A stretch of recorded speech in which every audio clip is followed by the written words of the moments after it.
रहीम। अस्सलाम वालेकुम नाज़रीन, फ्रैंकली स्पीकिंग में खुश आमदीद। मैं हूँ आपका होस्ट तनवीर अहमद। आज हम बात करेंगे पाकिस्तान में जो पंजाब असम्बली के हल्फ लिए गए, जो तकरीब हुई हल्फ के अंदर। तो अब सब पाकिस्तानियों को मुबारक हो, चोरों को मैंडेट दे दिया गया है। ये सब जो चोरी शुदा मैंडेट है वो ले के कुरान के साए में ये लोग हल्फ ले रहे थे कि मैं हल्फ लेता हूँ चोरी की सीट्स के ऊपर। आप अंदाज़ा लगाएं कि चोरी की हुई सीट्स के ऊपर वो अल्लाह के नाम पे हल्फ ले रहे हैं कि हम जी अपनी कौम की खिदमत करेंगे। आप इस बात से अंदाज़ा लगाएं कि वो कितने इस कौम के लिए उनके अंदर दर्द होगा, जो कितने इस कौम के साथ मुखलिस हो गए कि चोरी की हुई सीट्स के ऊपर अल्लाह के नाम पे हल्फ ले रहे हैं कि जी हम अल्लाह को हाजिर नाजर जान के ये कहते हैं कि हम आपकी खिदमत करेंगे। और वो कितनी की खिदमत करेंगे? जो लोग हक मार के किसी का आगे आ रहे हैं, जिनको पता है कि हमने ये सीट्स हार चुके हैं, हम ये इलेक्शन हार चुके हैं, उनको सब पता है, और फिर वो आकर असम्बली में हल्फ भी ले रहे हैं। तो वो आप इस चीज़ से अंदाज़ा लगाएं कि वो लोग कितने बाज़मीर होंगे और वो कितना आपका ख्याल रखेंगे। और पाकिस्तान के अंदर जो IMF को जो ख़त लिखे जा रहे हैं, जो एक ख़त लिखा गया जो साबका प्राइम मिनिस्टर हैं इमरान खान की तरफ से, उसके ऊपर जी बड़ा ववेला हो रहा है जी मुल्क डिफ़ॉल्ट की तरफ चला जाएगा, जी मुल्क को डिफ़ॉल्ट का ख़तरा है, आप ऐसा ना करें जी। पाकिस्तान की गरीब आवाम जो है उसका क्या बनेगा अगर मुल्क डिफ़ॉल्ट हो गया? आप भी यहाँ रहते हैं, हम भी यहाँ रहते हैं। और मेरे भाई, जो लोग इसके जो सरकर्दा हैं या जिन लोगों के हाथों में पावर्स है, उनको ये चीज़ समझ में नहीं आ रही कि भाई हम मैंडेट चोरी करके किसी और को दे रहे हैं। और अगर एक ख़त लिखा जा रहा है और उसमें ये लिखा जा रहा है कि पहले तहकीकात करवाएं कि पाकिस्तान के अंदर इलेक्शन कौन सी पार्टी जीती है, कि इलेक्शन साफ और शफाफ हुए हैं, आप जिन लोगों को कर्ज दे रहे हैं वो वाकई इस कौम के नुमाइंदे हैं भी कि नहीं। सिर्फ यही कहा गया ना कि ऑडिट करवाएं पहले इलेक्शन का, और तो कुछ नहीं इसमें कहा। उसमें कहा गया खत के अंदर। तो क्यों इतना ववेला हो रहा है जी? आपने खत लिख दिया जी ये हो गया, मुल्क के साथ गद्दारी होगी। और आप लोगों ने क्या किया मुल्क के साथ?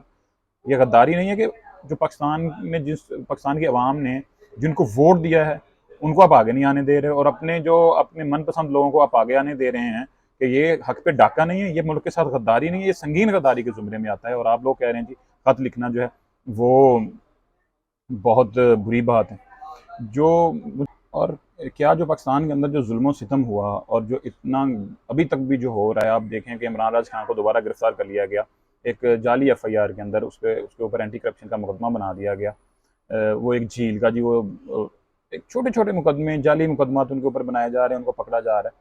आपका क्या ख्याल है कि जो ये जुल्म सितम हुआ, जो औरतों को घसीटा गया, जो चादर चार दीवारी का पामाल किया गया, तकद्दुस एस्टैब्लिशमेंट में मुलविस नहीं थी, या पूरा काम जो ये किया गया है वो इस्टेब्लिशमेंट की ईमा पे किया गया, और उनके ही जो उनको जो अना को तस्कीन पहुंचाने के लिए ये किया गया, और अपने ही लोगों पर इतना ज़्यादा जुल्म किया गया कि वीडियो जो सर्कुलेट करती हैं कि आप घरों के अंदर छापे मारते हैं और चादर चार दीवारी का तकद्दुस पमाल करते हैं, दहशत गर्दों की तरह नकाब किए हुए होते हैं, बगैर यूनिफॉर्म के लोगों के अंदर घरों में घुस जाते हैं, उनको उठाते हैं, एक खौफ क्रिएट करने की कोशिश करते हैं, खौफ का माहौल बनाते हैं। जब ये वीडियो बाहर आती हैं, लोग देखते हैं, तो फिर इस तरह के माहौल के अंदर आपका क्या ख्याल है कि कुछ सरमायाकारी आएगी पाकिस्तान के अंदर?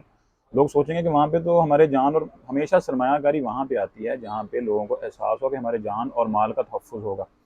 दुबई जैसे मुल्कों के अंदर, UAE में या दूसरे मुल्कों के अंदर लोग क्यों सरमायाकारी करते हैं? उनको पता है कि हमारा सरमाया या हमारी जान और हमारा माल वो महफूज हाथों में है। लेकिन पाकिस्तान के अंदर जो है वो एक तो पॉलिटिकल स्टेबिलिटी नहीं आने दी जा रही। पिछले मेरे ख्याल जब से पाकिस्तान बना, कभी भी पॉलिटिकल स्टेबिलिटी आई नहीं पाकिस्तान के अंदर। कोई भी हुकूमत को, कोई भी किसी भी वज़ीर आज़म ने, आज तक का रिकॉर्ड है, किसी भी वज़ीर आज़म ने अपने 5 साल पूरे नहीं किए पाकिस्तान के अंदर। तो किसी का कौन आके पाकिस्तान के अंदर सरमायाकारी करेगा इस माहौल के अंदर, इस घुटन के माहौल के अंदर? लोग, हम ओवरसीज़ पाकिस्तानी जिनसे ये सवाल किया जाता है कि आपके मुल्क के हालात कैसे हैं कि हम आके वहाँ पे सरमायाकारी करें, तो जब इनसे सवाल किए जाते हैं बड़ी बड़ी कंपनीज़ की तरफ से, तो उनकी तरफ से आप क्या जवाब दिया जाता है जी? कंपनीज़ के जो जो लोग सरमायाकारी करना चाह रहे हैं वो कहते हैं जी नहीं, पाकिस्तान के हालात तो बिल्कुल ही बेहतर नहीं है, वहाँ पे तो ये हो रहा है, वो हो रहा है, लोगों के जानो माल का तहफ़्फ़ुज़ ही नहीं है, वहाँ पे इंसानी हकूक़ की धज्जियाँ उड़ाई जा रही हैं। तो इस माहौल में कौन आगे आपके मुल्क में सरमायाकारी करेगा? कहता है जी, कोई SHO अगर कोई जुल्म कर रहा है वो कहता है जी हमें ऊपर से ऑर्डर है। उससे ऊपर किसी DSP से पूछा जाता है, वो कहता है जी हमें भी ऊपर से ऑर्डर है। SP से पूछा जाता है, वो कहता है जी हमें भी ऊपर से ऑर्डर है। DPO से पूछा जाता है, वो कहता है हमें ऊपर से ऑर्डर है। RPO से पूछा जाए, वो कहता है जी हमें भी ऊपर से ऑर्डर है। IG से पूछा जाए, वो भी कहता है जी हमें ऊपर से ऑर्डर है। ये ऊपर कहाँ तक जाता है? ये मुझे समझ में नहीं आ रही कि ये चीज़ ऊपर कहाँ तक जाती है। जुल्म और ज़्यादती का जब निशाना जो कोई भी बनता है वो उससे पूछता है, कोई भी एक सहाफ़ी किसी से इंटरव्यू करता है जी हाँ जी अब क्यों ये जुल्म और ज़्यादती कर रहे हैं, तो वो कहा जाता है जी हमें ऊपर से ऑर्डर है। कितने ऊपर से ऑर्डर है और ऊपर कौन बैठा हुआ है? ये हर पाकिस्तानी अब जो पर्दे के पीछे एक किरदार था वो हर पाकिस्तानी अब जान चुका है कि वो पर्दे के पीछे कौन था जो जुल्म और ज़्यादती करवा रहा है। ये अब वो पुराना दौर नहीं है कि आप जुल्म और ज़्यादती पर्दे के पीछे बैठकर करवाएं और लोगों को पता ना चले, और जिनको आप आगे कर रहे हैं लोग उनके उनके उनके ऊपर थू थू करें। अब लोग जड़ों को पकड़ रहे हैं कि जड़ कहाँ पे है। और जो तकरीरें आज मौलाना फजल रहमान और ANP वाले कर रहे हैं, अगर यही तकरीर एक आम कारकुन PTI का या आम पाकिस्तानी एक लफ्ज़ मुंह से कह दे, जो उनको घरों वीगो डाले आ जाएंगे, घरों से उठा के ले जाएंगे। उनकी सलामती पर आपने इतना बड़ा कह दिया जी, हमारी इज्जत के ऊपर आपने हर्फ आ गया। अब मौलाना फजल रहमान जो JJY फे है, वो आपके जो अभी जो करंट चीफ हैं हमारे, उनके बारे में कराची के अंदर आज जनाब जो मौलाना फजल रहमान के जो एक लीडर हैं वो उनका नाम लेके कह रहे हैं कि जी हम हमारी लड़ाई जो है वो एस्टेब्लिशमेंट के साथ है, फलां जनाब बंदे के साथ हमारी लड़ाई है, हमारी लड़ाई पुलिस के साथ है ही नहीं। ANP वाले जनाब जो उन्होंने जलसे के अंदर जो तकरीर की है वो एक आम पाकिस्तानी ने, एक PTI के एक छोटे कारकुन ने भी वो तकरीर कर दी होती तो आज उनको घरों से उठा लिया जाता और उनसे कहा जाता जी आपने कौमी सलामती के ऊपर हमला कर दिया।